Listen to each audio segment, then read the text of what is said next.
Ce matin, je ne vais pas prêcher, mais j'aimerais apporter un enseignement. Amen. Je vais apporter un enseignement. Le thème de ce matin, je l'ai intitulé « L'Église au XXIe siècle ». Alléluia. Et le sous-thème, c'est « L'unité dans le corps du Christ ». Alléluia.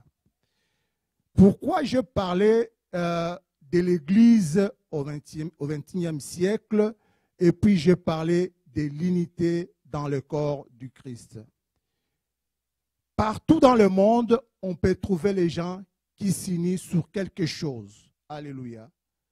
Mais nous, en tant qu'enfants de Dieu, nous nous unissons dans l'Église. Alléluia. Nous nous unissons dans le corps du Christ. Alléluia. C'est pourquoi nous allons parler de cette Église-là. Sans plus tarder, nous allons lire un verset qui a parlé de l'Église. C'est dans Matthieu chapitre 16, le verset 18 jusqu'au verset 19. Nous lisons au nom de Jésus-Christ. Jésus qui disait à Pierre, il dit ceci: « Et moi, je t'ai dit, tu es Pierre, et sur cette pierre, sur cette révélation, je bâtirai mon église, et que les portes du séjour de mort ne prévaudront point contre elle. Je te donnerai les clés du royaume des cieux, et ce que tu lieras sur la terre sera lié dans les cieux, et ce que tu délieras sur la terre sera délié dans les cieux. » Alléluia. Jésus-Christ, sur la révélation de Pierre, il a dit ceci: il bâtira son église. Et cette église que Jésus-Christ bâtira sur cette révélation de Pierre, les portes de séjour de mort, les portes de l'enfer n'auront pas de l'influence, n'auront pas de puissance, n'auront pas de pouvoir sur cette église-là. Et Jésus-Christ a dit ceci: il a donné à cette église la clé du royaume des cieux. Alléluia. Et cette église, elle est puissante, elle est inébranlable. Rien ne peut résister devant cette église. Il dit ceci: c'est que cette église prendra comme décision sur cette terre, même au ciel, la décision sera exécutée. Alléluia. Donc, c'est-à-dire ceci, l'église, on ne peut même pas se soucier du pouvoir, on ne peut même pas se soucier de la puissance, parce que c'est la parole de Jésus elle-même qui était sortie dans sa bouche, qui a donné l'autorité, le pouvoir, la puissance à l'église. Alléluia.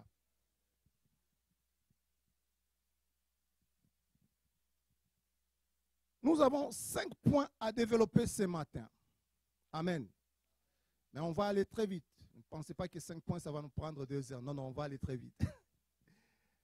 Le 5 points, on va parler de l'origine du mot Église. On va parler du but de l'Église. On va parler de la naissance de l'Église.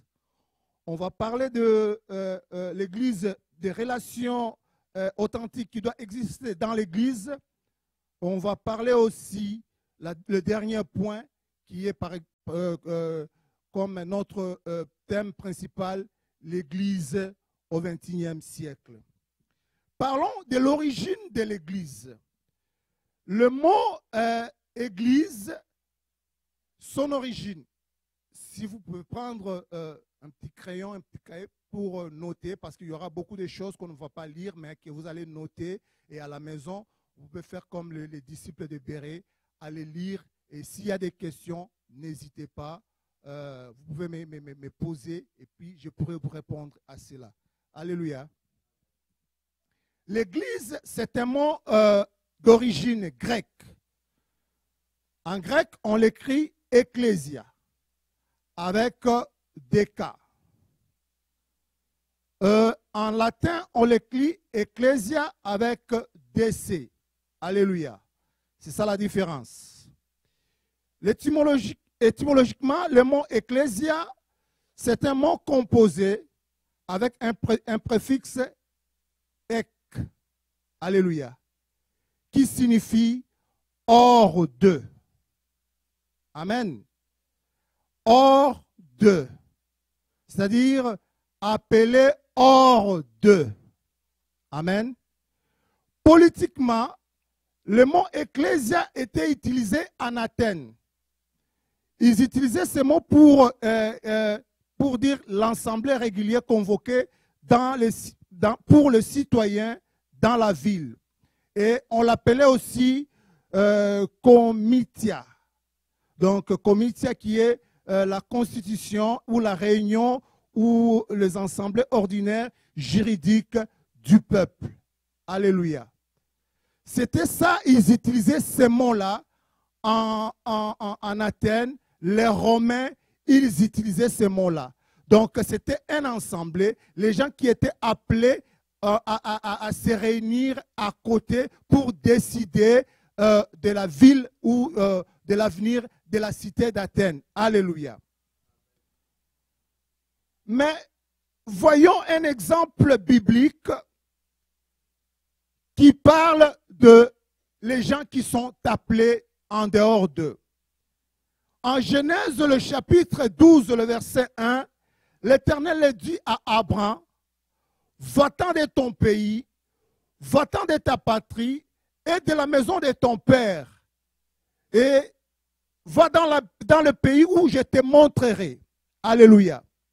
C'est-à-dire, nous voyons Abraham qui était dans sa patrie, qui était dans son pays, qui était dans sa maison. Dieu l'a appelé en dehors d'eux, en dehors de sa famille, en dehors de sa patrie, en dehors de la maison de son père, pour lui montrer dans un endroit. Alléluia. Ça, c'est un exemple de la Bible. Et le deuxième point, si nous voyons le but de l'Ecclésia. En Exode chapitre 5, le verset 1, Moïse et Aaron se sont rendus devant Pharaon pour lui dire ceci: pourra-t-il libérer les enfants d'Israël afin qu'ils aillent adorer leur Dieu et lui offrir des sacrifices? Alléluia. Nous, en tant que les hommes, en tant que le peuple de Dieu, quand Dieu nous a appelés en dehors d'eux pour former de nous ecclésia, il avait un but. Le but, c'était quoi? Le but, c'était d'aller les célébrer. Alléluia. Célébrer, c'est-à-dire, c'est un mot latin qui dit latrio. Rendre culte, faire les services, adorer. Alléluia. Donc Dieu, quand il a appelé les enfants d'Israël de sortir de l'Égypte, d'aller à la terre promise, l'objectif principal, c'était pour aller l'adorer. Amen. De la même façon, nous aussi, quand nous étions dans le monde, Dieu est venu nous appeler, il est venu nous faire sortir de quelque part pour nous amener dans l'Ecclésia. Le but principal, c'est pour l'adorer. Alléluia. Toi et moi, nous sommes appelés pour adorer Dieu.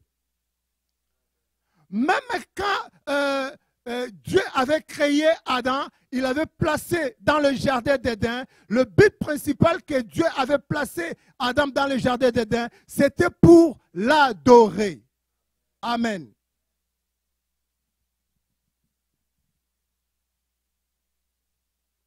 Et le troisième point, la naissance de l'Église que nous connaissons aujourd'hui.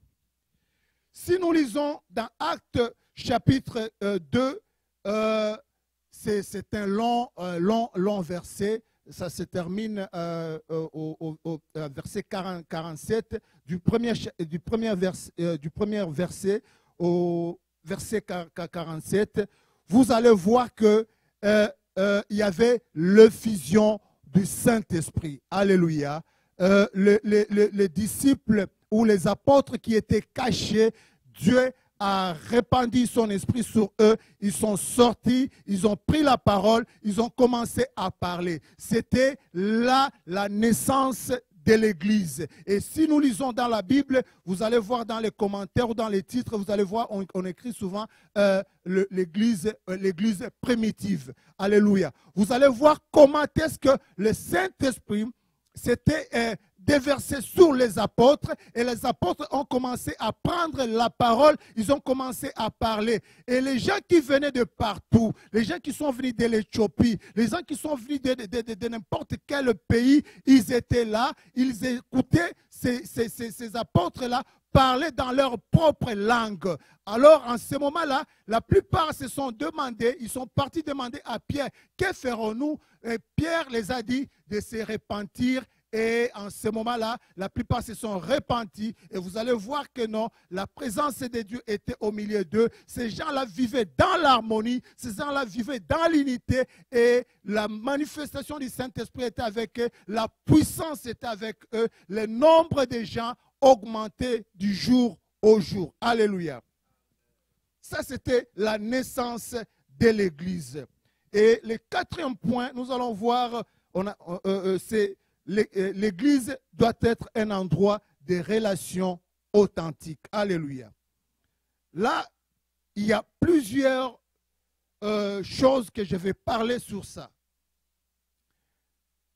Le premier point, on doit s'unir les uns avec les autres. Vous pouvez lire cela dans Jean 17, le verset 20 à 23. Pourquoi s'unir? Dieu dit ceci.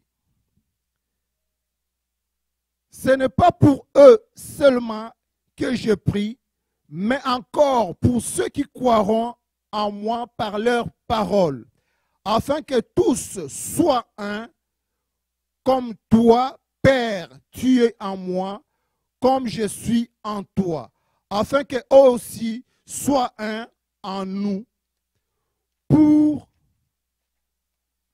que le monde croie que tu m'as envoyé. Je leur ai donné la gloire que tu m'as donnée, afin qu'ils soient un comme nous sommes un, moi en eux et toi en moi, afin qu'ils soient parfaitement un et que le monde connaisse que tu m'as envoyé et que tu les as aimés comme tu m'as aimé. Alléluia. Ici, Jésus-Christ est en train de parler de l'unité. Alléluia. Il dit que lui et son Père, ils sont un. Il pouvait dire ceci autrement, comme nous voulons peut-être aujourd'hui, que non, Seigneur, j'aimerais que tu puisses les remplir de la puissance. Quand ils vont commencer à opérer des miracles, les gens verront que non, tu es avec eux. Et les gens verront que c'est moi qui les a envoyés. Mais il a parlé seulement de l'unité. Si les hommes de ce monde le voient en unité, ils croiront que c'est toi qui m'as envoyé. Amen. Il n'a pas parlé de la puissance, il n'a pas parlé de la prophétie, il n'a pas parlé de miracles, il n'a pas parlé des richesses, il n'a pas parlé de n'importe quelle chose que nous pouvons identifier physiquement, mais il a parlé de l'unité. L'unité avec le Père, l'unité avec Jésus, l'unité avec les disciples. Amen. Alléluia. Donc nous, en tant que croyants, en tant que les appelés d'eux, la première des choses qui va nous distinguer avec ceux-là qui sont dans le monde, c'est l'unité. Alléluia. Amen. On passe. Vous allez lire à la maison et vous allez comprendre. Dans l'entretemps, quand je parle comme ça, tu peux lire aussi, ou quand tu vas lire à la maison, tu vas essayer de méditer sur ta vie personnelle et sur ta relation personnelle avec Dieu. Est-ce que dans l'Église, je vis en unité avec moi-même et en unité avec les autres? C'est la question que toi-même tu vas te poser et tu vas répondre à cela. Deuxième point, on doit s'aimer les uns les autres. Si nous lisons dans Jean 13, le verset 34 à 35, Jésus dit ceci: je vous donne un commandement nouveau, aimez-vous les uns les autres comme je vous ai aimé, vous aussi aimez-vous les uns les autres. À ceci, tous connaîtront que vous êtes mes disciples et vous avez de l'amour les uns pour les autres. Alléluia. Ça, je vais beaucoup insister sur ça. Moi, je pensais que Jésus-Christ pouvait encore dire ceci. Comme j'ai fait des miracles, comme j'ai ressuscité des morts, si vous aussi vous faites des miracles, vous ressuscitez des morts, vous parlez en langue, vous prophétisez, en ceci, le monde connaîtra que vous êtes mes disciples. N'est-ce pas ça? Mais Jésus a dit autre chose. Il a parlé de l'amour. Il dit, si vous vous aimez les uns et les autres, en ceci, le monde connaîtra que vous êtes mes disciples. Le contraire de ce que nous cherchons aujourd'hui dans l'église d'aujourd'hui. Amen. Le contraire de ce que nous cherchons. Donc, nous cherchons le miracle, nous cherchons des prophéties, nous cherchons beaucoup de choses pour que le monde sache que nous sommes les enfants de Dieu ou nous sommes les disciples de Jésus. Mais par contre, notre maître lui-même, celui que nous suivons, il n'a pas dit cela. Il a dit tout simplement, si nous avons de l'amour les uns envers les autres, en ceci, le monde connaîtra que nous sommes ses disciples. Amen.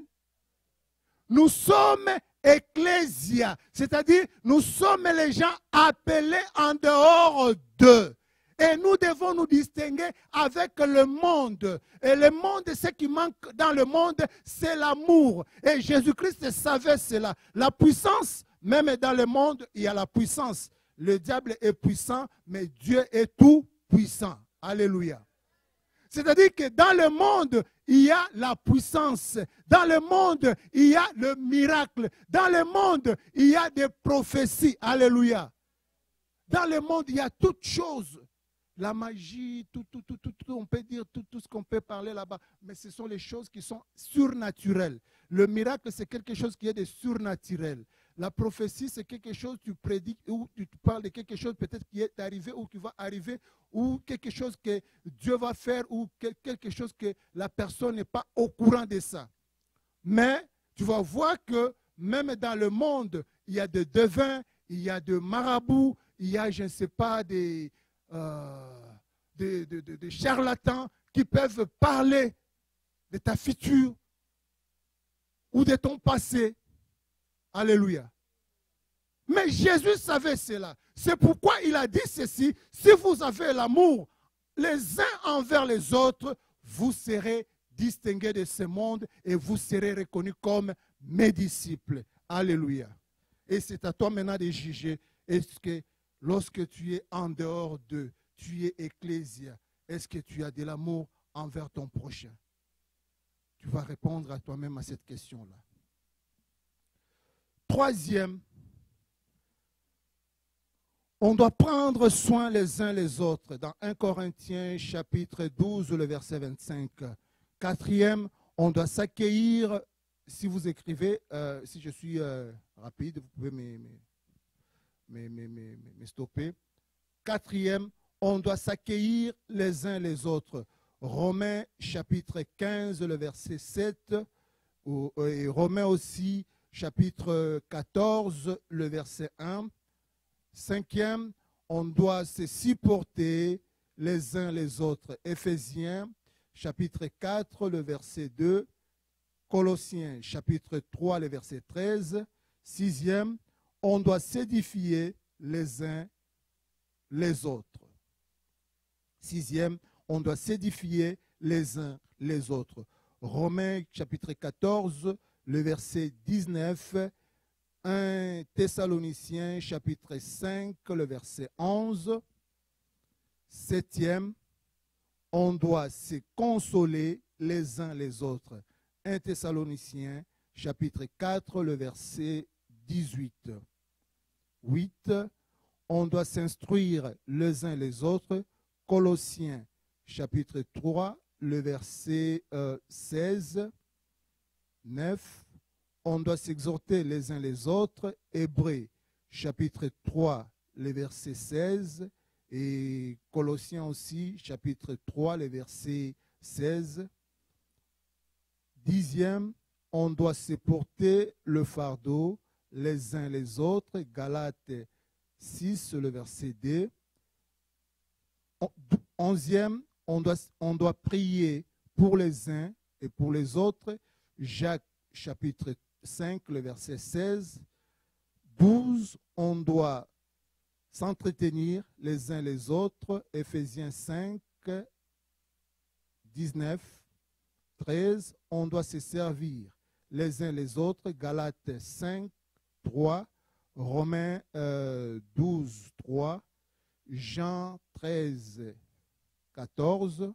Et le dernier, on doit veiller sur les uns et sur les autres. Hébreux 10, 24. Parlons maintenant le dernier point qui est l'Église au XXIe siècle. Paul est en train de dire ceci aux Galates. Êtes-vous tellement dépourvus de sens après avoir commencé par l'esprit? Voulez-vous maintenant finir par la chair? Alléluia. Paul disait à l'église de Galates, ces gens-là, ils ont commencé par l'esprit. Et à la fin, ils voulaient terminer maintenant par la chair. L'église au XXIe siècle souffre beaucoup. Alléluia. Il n'y a plus l'amour. Il n'y a plus l'unité. Il n'y a plus la considération de la parole de Dieu. Alléluia. Les loups sont entrés dans la bergerie. Et surtout avec les enseignements, l'enseignement libéral. Dans l'enseignement libéral, on n'accepte pas l'autorité de la parole de Dieu. Amen. Il y a la compromission. Il y a l'accommodation. Ce sont les choses qui accompagnent maintenant la plupart des églises. Alléluia. Je dois faire une distinction. Si nous parlons de l'église, pour distinguer les deux églises, il y a l'église invisible, l'église corps du Christ, et l'église invisible, corps du Christ. Pour ceux-là, parce que nous tous, nous sommes des théologiens, pour ceux-là qui sont des théologiens, ils savent que non, on l'écrit avec le E majuscule. Alléluia. Et l'église bâtiment que nous sommes ici, on l'écrit avec le E minuscule. Amen. L'église corps du Christ. Cette église-là, elle est infaillible. Alléluia. Cette église-là, on ne peut pas la détruire. Cette église-là, on ne peut pas la fermer. Alléluia. Mais l'église bâtiment, c'est une église qui est faillible. Alléluia. C'est nous qui sommes ecclésia, toi et moi. Quand nous entrons dans ces bâtiments, nous faisons de ces bâtiments une église. Alléluia. C'est ça la différence. La plupart des gens, quand ils parlent que non, je pars à l'église, on voit beaucoup plus le bâtiment. Mais en dehors de ce bâtiment, il faut se mettre en tête que non, toi, tu es une église, moi, je suis une église. Ensemble, nous formons le corps de Christ. Alléluia. Ensemble, nous formons le corps de Christ. C'est nous tous qui sommes en ces lieux, nous sanctifions ces bâtiments, nous sanctifions tout ce qui est en ces lieux. Alléluia. Est-ce que nous comprenons là-dessus? Et cette église-là, elle est infaillible. Cette église-là, on ne peut pas la détruire. Cette église-là, elle est puissante et elle est forte. Alléluia. Et c'est dans cette église-là, si nous sommes unis et si nous avons de l'amour, Dieu va se manifester au milieu de nous et la puissance que Jésus avait dit à Pierre va nous accompagner. Alléluia. Et maintenant, voyons maintenant l'église du XXIe siècle. L'église du XXIe siècle, on dit ceci, ça souffre d'un manque d'amour, pas d'unité. Et les loups qui sont dans l'intérieur, ils nous ont apporté cet enseignement libéral pour dire ceci. Ils ont la compromission, ils ont l'accommodation. On essaye d'accommoder les gens. Alléluia. C'est comme si, quand la Bible a été écrite, il y avait d'autres péchés qui n'existaient pas dans ce monde. Alléluia. Oui, c'est ça la vérité. C'est comme si d'autres péchés n'existaient pas dans ce monde. Tu vas voir que non, là, vous êtes un peu radical. C'est comme si votre Dieu là, et ceci. Alors que lorsque la Bible a été écrite, tous les péchés que nous connaissons aujourd'hui existaient. Mais la Bible a été écrite. C'est-à-dire ceci, si cela a été écrit et Dieu les a identifiés que c'est un péché, c'est un péché. On ne peut pas accommoder ces gens-là. Alléluia. Et on ne peut pas accommoder les péchés là. Alléluia. Et si nous accommodons ces gens-là, c'est-à-dire que ceci, nous rendons nous-mêmes l'Église, corps du Christ, faible. Alléluia. Parce que nous sommes sortis hors d'eux.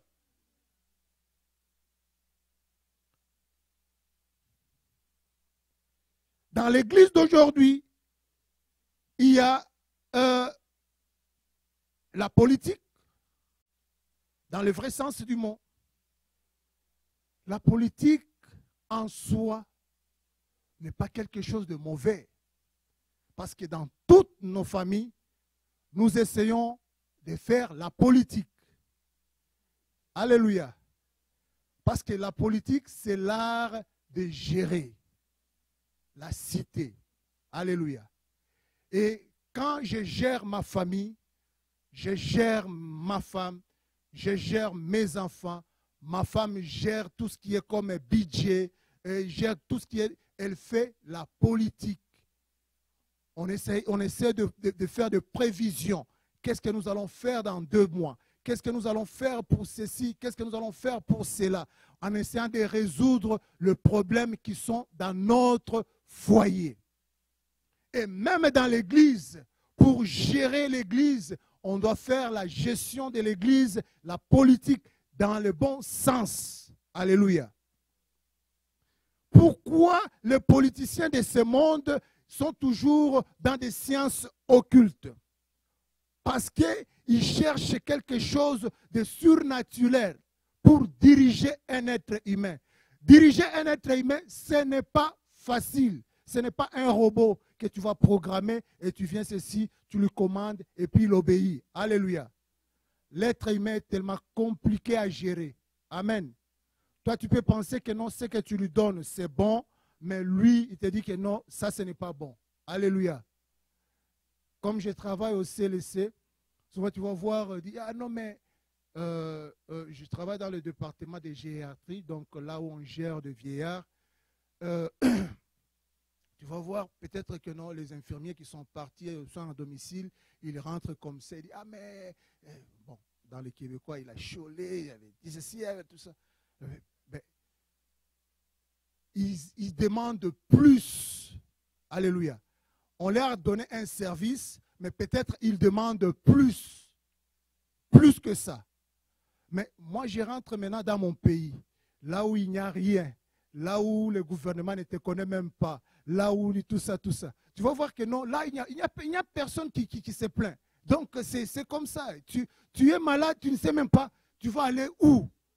Ici, seulement les urgences. Ah non, mais on ne nous reçoit pas, ça fait ceci. Oui, c'est parce que le gouvernement a donné et puis nous maintenant, l'être humain, on n'est pas satisfait, on demande encore plus.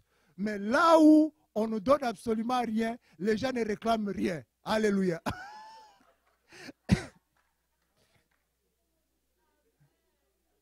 C'est difficile de gérer un être humain. C'est pourquoi vous allez voir, la plupart des politiciens cherchent à entrer dans les sciences occultes pour essayer de nous gérer, de nous contrôler, même sur le plan émotionnel et sur le plan spirituel. Alléluia. Mais nous, en tant qu'enfants de Dieu, si nous faisons la politique dans l'Église, nous avons déjà un grand politicien qui est notre Dieu.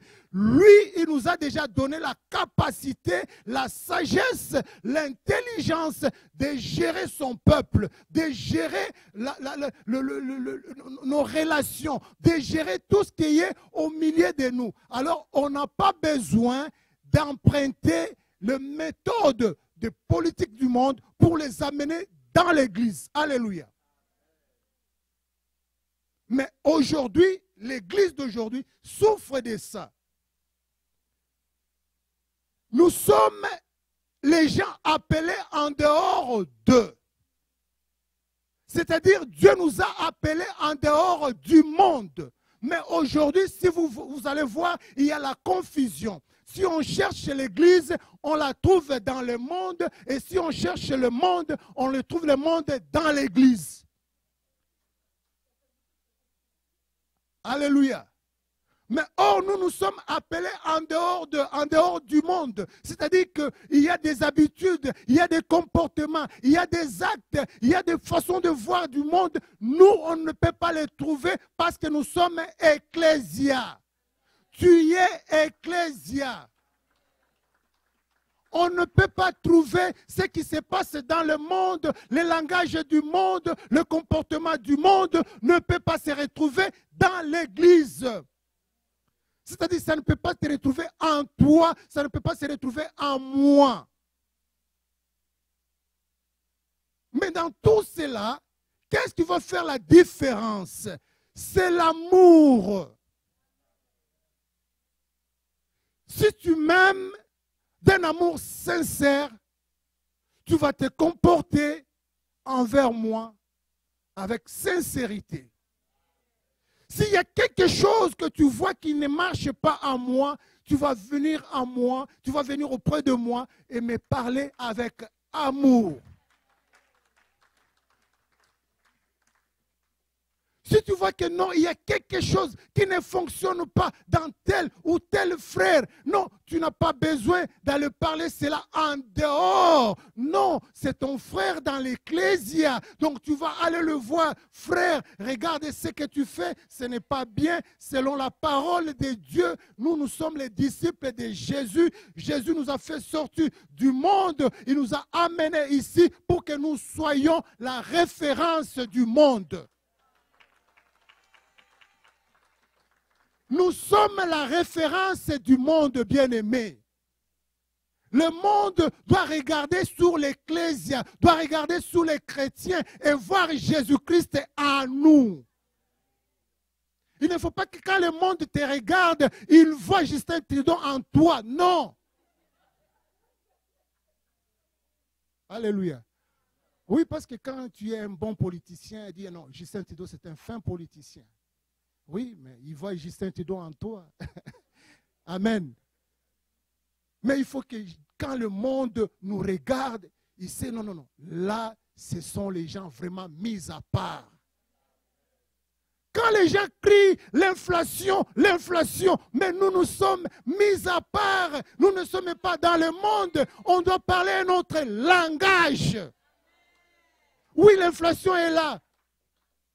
L'inflation est là, la crise est là, la crise est mondiale, mais moi je suis ecclésia. Dieu m'a mis à part. Jésus-Christ m'a donné le pouvoir. Ce que je vais déclarer sous cette terre sera lié au ciel. Ce que je vais délier sous cette terre sera délié au ciel.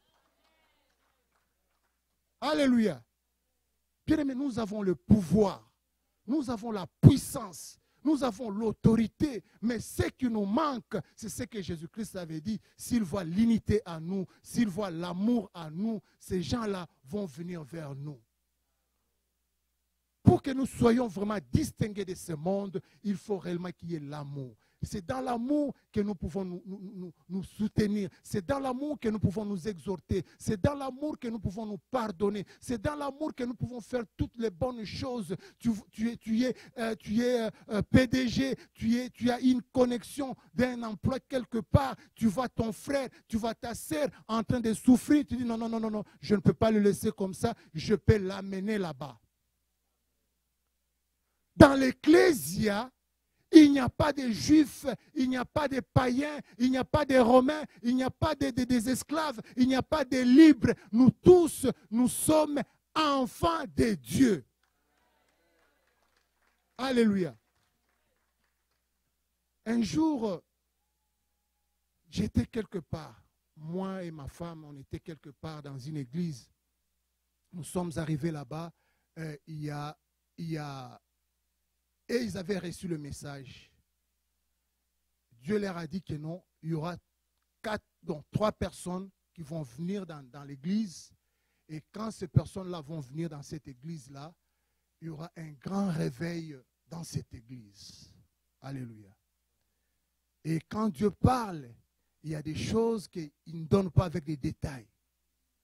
Mais avec la conception et l'intelligence qu'ils avaient, ils s'attendaient de voir des grands messieurs avec des vestes, avec des voitures devant. Et quand ces gens-là vont se présenter, et puis le réveil va commencer. Et à leur grande surprise, c'était 3 jeunes gens. Moi, ma femme et l'un de mon frère, il est aux États-Unis. Il est pasteur aux États-Unis. Quand nous sommes arrivés là-bas, on n'avait même pas une veste pour se présenter devant le pasteur. Et qu'est-ce qu'ils ont fait? Ils nous ont mis à côté. On a passé le temps, on a passé le temps, on a passé le temps, on a passé le temps, on a passé le temps, on a passé le temps. La grâce, ils ont foulé la grâce de Dieu aux pieds. Et aujourd'hui, je vous parle, l'église est déjà fermée. Et le pasteur est déjà décédé. Ce n'est qu'après, la femme du pasteur a dit, oui, mais un jour, on était dans la prière, Dieu nous avait dit, il va nous envoyer. Nous, on pensait que c'était trop tard. Alléluia. Pourquoi je dis cela? Parce que dans l'église aujourd'hui, au XXIe siècle, les gens sont attirés par les apparences. La considération est faite selon peut-être la position sociale de la personne. Alléluia. On tisse les liens, on tisse les amitiés selon l'apparence. Ah non, mais celui-là, je vois comme si, ah non, mais il touche quelque chose. Ah non, mais il sera mon ami. Alléluia. Moi, j'ai toujours dit ceci. Si Dieu pouvait nous donner des yeux spirituels, de connaître le futur de tout un chacun de nous, on pouvait devenir amis même avec un fou.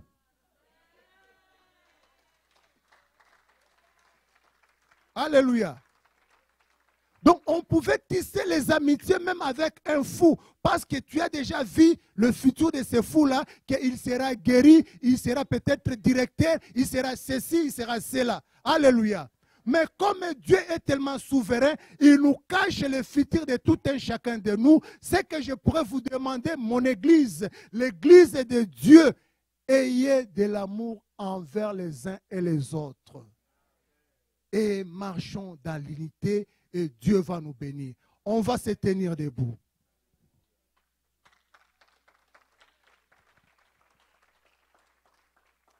Tu vas prier. Tu vas aller demander à Dieu de te pardonner. Toi qui es l'Ecclésia, peut-être là où tu es, tu avais fait un compromis quelque part. Peut-être là où tu es, tu avais manqué de l'amour envers ton prochain. Mais que Dieu nous pardonne. On a passé 15 jours dans la présence de Dieu. Nous voulons voir la présence de Dieu dans cette église. Nous voulons voir la main de Dieu dans cette église. Que l'amour soit réellement parfait. Que l'unité soit parfaite. Que Dieu se manifeste. Prions au nom de Jésus-Christ.